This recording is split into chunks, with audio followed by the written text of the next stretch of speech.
No, Washington Post. The plan to cancel debt is not a plan to bail out rich kids.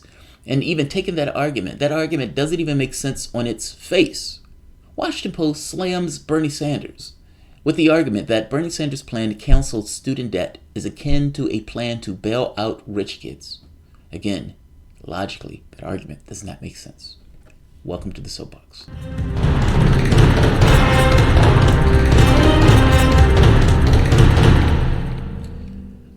My name is Jamarl Thomas. This is the Progressive Soapbox, and this is somewhat of an intervention. This video is not going to be long. One of my subscribers asked me for my feedback on this article from the Washington Post that essentially says Bernie Sanders is running on a plan to bail out rich kids. Think about that for the moment. Bernie Sanders is running on a plan to bail out rich kids. The cancellation of student debt is what they're talking about. Now, just logically on its face, do the rich go into debt from college loans? What rich person do you know that goes into debt? And I mean, honestly, rich. Not borderline there, but rich. Do you really go into debt? Does the rich take out student loans in order to go to school? Do they need to take out student loans in order to go to school? Even if they do take out student loans to go to school because they don't want to put all the money up front, do they get into trouble paying back those student loans? If you're rich, it doesn't really make sense on its face. What we are talking about, and what it sounds like the argument is, much of the student debt, when people are lawyers and doctors and so forth, they get these high-profile jobs, these high-ticket jobs, and these people ultimately become part of the 1% by working these jobs. And if you pay back loans of these people who are part of the top 1%, then you are in effect essentially paying back or paying for rich kids. The article's on a paywall. Otherwise, I would have shown the article, but I read through the article this morning. This article is ludicrous, and on its face, it falls apart. Like I said, on one point, does the rich, by definition, have difficulty paying back their school loans? Are you rich if you have trouble paying back your school loans? I guess I'm making a point just by the language itself as some of it falls apart. But let's dig into it. Do you realize when we're getting to the number of people who have difficulty paying back their loans, we're talking about just average people. Many people going to school to be teachers, going to school for all sorts of things. People who don't even know what they want to be when they get into school and end up taking all sorts of classes. These people have loans. Many people don't get to what they want. Nearly 50% of people don't become what they want when they go to school, meaning they're left with student loans without having the ability to pay back those student loans with a job that can support those student loans. Do you realize 9 in 10 have difficulty paying back their student loans? 9 in 10. That gets rid of this notion that these people are somehow rich or these people are somehow wealthy. These are just human beings. Many of these people, I did the stat the other day. Do you realize the wealth gap between blacks and whites is 12-1? But if you take out student loans, it goes to 5-1. Those are African Americans who are in difficult straits trying to get a better life by going to school because they believe school is the gateway to that life. And some of them make it, but some of them don't. And the ones that don't are stuck with student loans. Student loans to such a degree that the wealth gap between the races explodes.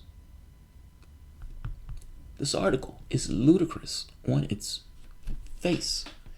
Let's go into some of the stats, because I want to talk about the stats. The guy can, postulate whatever he wants. You get into the data. Nearly 9 in 10 student loan borrowers, and this is Fortune magazine, this liberal bastion Fortune. 9 in 10 student loan borrowers are struggling to make their payments. 1 in 5 report they cannot make their next loan payment, and 44% say it would be a struggle. That's nearly half of the people with student loans saying we are struggling to make this, with 9 in 10 struggling to make the payments, which kind of makes sense. The top 1% being able to pay their bills. Again, going and flying in the face of what this guy's arguing, that this is a payback for the rich. The rich don't struggle to pay back their student loans. Everyone else does. 9 in 10, meaning a top 1% can afford to pay it back. The rest of us, not. You only have to look at the data to figure out this guy doesn't know what he's talking about. Most borrowers report that they have less than $1,000 in a bank account. Think about that. Part of that is because they're paying so much back in their loans that they can't afford to save any money. Do you realize that nearly half said that their college loan bill was as much or more than their rent payment? Think about that. I'm sorry, 33%. A third of the people who were talking said that it was higher than their rent payment. Meaning the biggest expense that most people typically have is their rent. And you have something that supersedes that rent payment in the form of a student loan. Are they working in a profession that can pay double rent? I mean, I'm just trying to nail this home of why people are so agitated about this.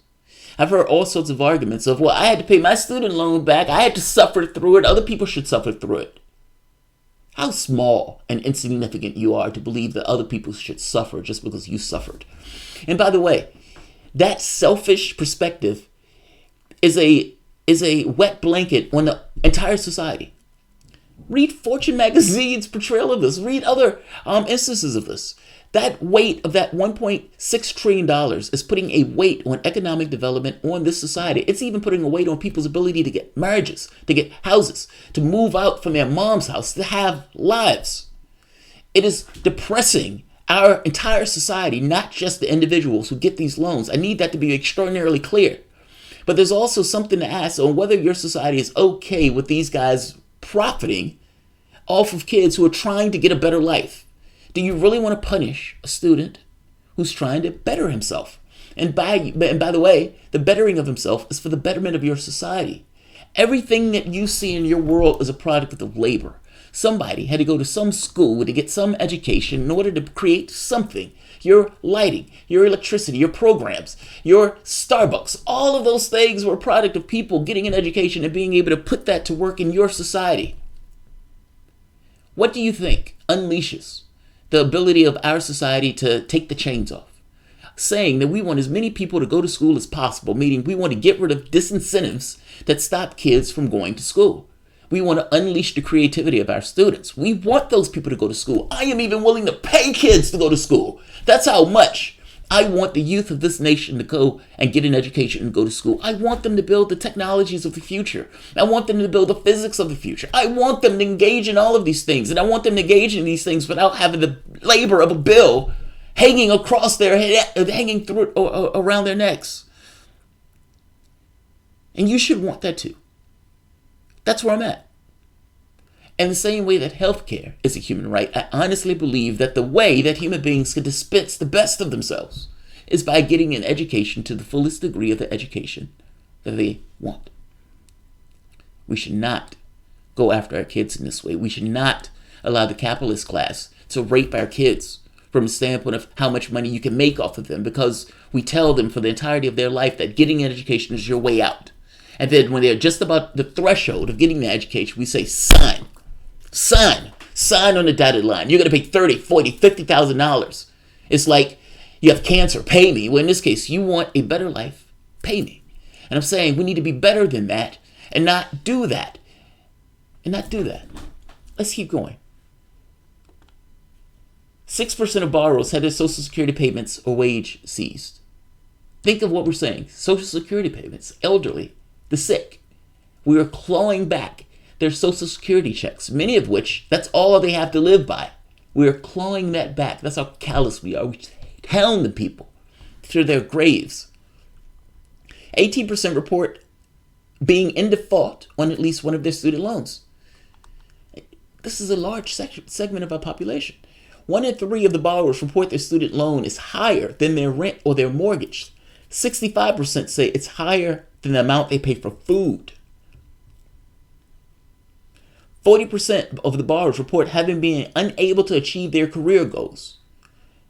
As for becoming their own bosses, 28% said their student debt prevented them from starting a business. Why isn't the right wing behind this? You have people who want to start their business, but their creativity is pressed because you have this debt sitting on their throats. Where is the right wing? Where are the libertarians? We need to unleash the creativity of these human beings and get this debt off their backs. We need to pay them to go to school because we want that creativity. We want those people out there starting businesses. We want that. 40% unable to achieve their career goals. Understand what that means. Somebody goes to become a lawyer. Somebody goes to become a doctor. Something happens. Maybe they can't finish. Maybe they get ill. Maybe they have a relative that get ill. That bill isn't going anywhere. It is on their throats. There are all sorts of people who go to school for all sorts of things that they don't necessarily know what they want to be when they're going to school. Are we really going to hold it against them? Which is literally what we do. The whole point of the thought is when these guys go to school, they're investing in their career. And later on, they're going to be making buku bucks. And when they're making these buku bucks, they can pay us back for it. Win-win. Except 40% don't do that. That is a large segment of the population. That is nearly half. Don't make what they want. And even if they did make what they want, there's no telling that they'll be making enough to pay twice, like double rent, immediately after school. The notion that this is a bill to bail out rich kids is ludicrous. It's ludicrous. It does not make sense on its face. I understand. I don't want this one to be long. I'm just saying. Education. Sure. Education may be a human right, but do you know Nazis are not, right? Oh, by the way, $29 trillion to build on Wall Street. $29 trillion to build out Wall Street. And a lone voice in a crowd screams out, can we invest in our kids? Can we invest in our kids? These are our future, right? Our society, the continuity of our society depends on them, right? And everybody looks with a blank face. How do we pay for it? When we were just in a meeting about them spending $29 trillion on Wall Street. I'm just astounded that this is the conversation that we're having, that people are complaining about paying for. We want a continuity of our society. We should not want to punish kids for having the temerity to get an education. We as a society should want those kids to go get an education. We should be incentivizing them. And I mean incentivizing to the hilt, because as they go, so do we. There are tons of businesses, tons of creative potential. Think of the creative potential that didn't go to school because of potential a bill. We are putting a cap on our creativity, and we need to take that off. And that's not even talking about the economic boon when you invest nearly $1 trillion into your population. That is money that is going directly to the people that need it. And those people dump that money directly into the economy. You're talking about an economic upswing based on something that is just good policy. It affects all of us positively. It affects all of us positively. I'm going to end this here. Like I said, I didn't want this one to be long. If you guys enjoyed the content, please feel free to share, like, subscribe. You can always support through PayPal or Patreon. I say that because they are going after us from the standpoint of YouTube. And by the way, I want to give a shout out to Super Progressive. I got this t-shirt. He sent this in the mail. This is Tulsi Gabbard. Initially, I thought it was Tulsi Gabbard with a whip. And I was like, oh, that's sexy, but a little inappropriate. But then I saw it's a wreath of some sort. I love the shirt, so I put the shirt on immediately. She's going to be in the debate tonight, so I thought this was perfect timing. So definitely shout out to Super Progressive. I'm going to put his link in one of the videos below. I'm probably going to have to go back and do it, so if it's not there yet, it will be soon. But dude, thank you. Shout out. Thank you very much. All right, guys. If you enjoy the content, like, share, subscribe, PayPal, Patreon, even $1 helps. Thanks all. Oh, wait, there was something else. There was somebody else. Student debt. If that reporter had actually cared about being honest, he would have said, student debt sucks. It sucked for me, and no one else should have to go through this. No one ever said stitches are unfair to those who had to go through maggots and leeches. What? I think it's supposed to be if that reporter had actually cared about being honest, he would have said, student debt sucks. It sucked for me, and no one else should have to go through this. Yes. That's called being a good goddamn person. No one ever said stitches are unfair to those who had to go through those maggot and leeches. Yes, I see what you mean. Those people back in the old days who only had to go through leeches and maggots for their medical treatments, and then later on they get stitches. And nobody ever kind of made this point of, well, I had to use maggots. You should have to use maggots. We have this thing in our society where just because something exists, it should always exist. And of course, that's utter nonsense. There are things that exist that are not good that need to be gotten rid of. Student debt is one of those things. If we care about our students, we should not want this on them. Just as other human beings, you should not want to try to put debt on the heads of people who are literally just getting into life. They're going to have to get car loans. They're going to have to get house loans. They're going to have to get all sorts of things that they're going to have to put on themselves that they themselves are going to have to choose. I would argue that student debt is not something that they actually are choosing. It's something being imposed on them. You want a better life, yes or no? You believe that better life is through education, yes or no? What do? You're forced, just by the situation itself, to accept that student loan because you, in your head, want a better life. Nobody in their right mind would turn that down. However, that also means that you're stuck with a student loan. Fact of the matter is, we as a society should evolve beyond that. And we should recognize that it's somewhat of an exploitive relationship where you have banks who are holding this stuff out to kids who don't quite understand or don't quite get the full impact of what this is going to mean for their lives and not just their lives, society as a whole. Banks are raping kids. I'll stand by that. If you enjoy the content, I think I said it already. Thanks all. See you momentarily.